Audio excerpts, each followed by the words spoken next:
সুন্দরবন ভ্রমণের শেষ দিন সকাল সকাল উঠে আমার বান্ধবী কুল পাড়তে গেছিল একটি গ্রামের একটি গাছে। দেন তারপর আমরা একটু ভেড়াদের সাথে খেলা করে আমাদের পাখিরালয় পাখির জঙ্গলে যাওয়ার ছিল। সো এই যে চলে আসলাম সেখানে। নৌকার মধ্যে দিয়ে শান্ত একটি পরিবেশে যাওয়া বেশ ভালো লাগছিল। চুপচাপ সব শুনতে শুনতে এবং লাস্টের দিকে আমি প্রায় ঘুমিয়েই পড়েছিলাম বলা যায়।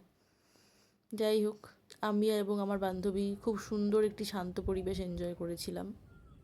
পরিবেশ এতটাই শান্ত ছিল যে আমাদের কারোরই মুখ দিয়ে কথা বেরোচ্ছিল না যে আমরা কথা বলতে এত ভালোবাসি। তারা একদম চুপ করে প্রকৃতির শোভা দেখছিলাম, আর দুদিকে আস্তে আস্তে গাছ ঘন হচ্ছিল, মাঝখানে জল ছোট হচ্ছিল, মানে নদী ছোট হয়ে যাচ্ছিল। আর গরম কিন্তু বেলার দিকে বাড়ছিল, দেখতে পাচ্ছ আমরা টুপি পরে মুখ ঢেকে রয়েছি, মানে ওইটা একটুখানি অস্বস্তি হলেও প্রকৃতির শোভার জন্য অসুবিধা হয়নি।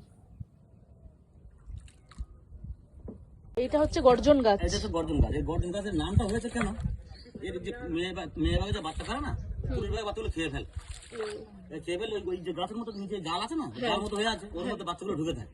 আর পুরুষ বাঘ ওর নিচে গর্জন করতে থাকে, চারিধারে ঘোরে আর গর্জন করে, কিন্তু বাচ্চা খেতে পারে না, তাই ওর নাম হচ্ছে গর্জন গাছ। আপাতত আমাদের এদিকে। আর এই হচ্ছে বাইন গাছ।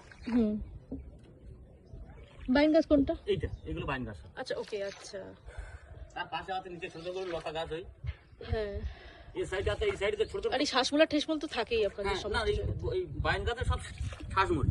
আচ্ছা আচ্ছা, গর্জনের ঠেসমূল, ওকে। কেওড়া ঠেসমূল, কেওড়া। ওগুলো পায়ে লাগে হাঁটতে গেলে, কেওড়াগুলো। হ্যাঁ, এই গাছগুলো জলের মধ্যে এমনি হয়ে যায়। হ্যাঁ, এমনি না, বসো না, এই তো বসো না, সামনে এই ডান সাইডে লক্ষ্য করো। এগুলো তো টাংরা গাছ, এই ডান সাইডে ছোট ছোট গুলো, এগুলো লাগানো হয়েছে। এগুলো লাগানো সব। আর এই গাছগুলো এমনি। এগুলো এমনি হয়েছে। এবার কিছুটা লাগানো হয়, কিছুটা এমনি হয়ে যায়। যে গাছের যত ফল। এখানে আমি বেশ ক্লান্ত হয়ে গেছিলাম, তারপরে ঘুমিয়ে ঘুমিয়ে দেখো ভিডিও দিলাম। এখন ঘুমিয়ে ঘুমিয়ে যাচ্ছি কোথায়, এইটা কি নাম জায়গাটার? পাখির জঙ্গল।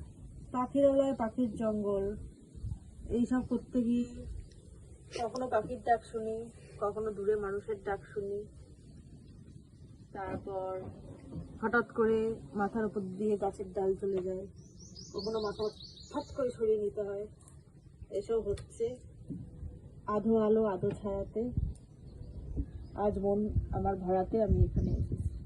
সুন্দরবনের 3 দিনের সফর কমপ্লিট করে এটা লঞ্চে যাচ্ছিলাম এবং তারপর ট্রেন ধরে কলকাতায় এসেছিলাম। শেষের ভিডিও আর করা হয়নি, খুব ক্লান্ত ছিলাম, এখানেই ইতি।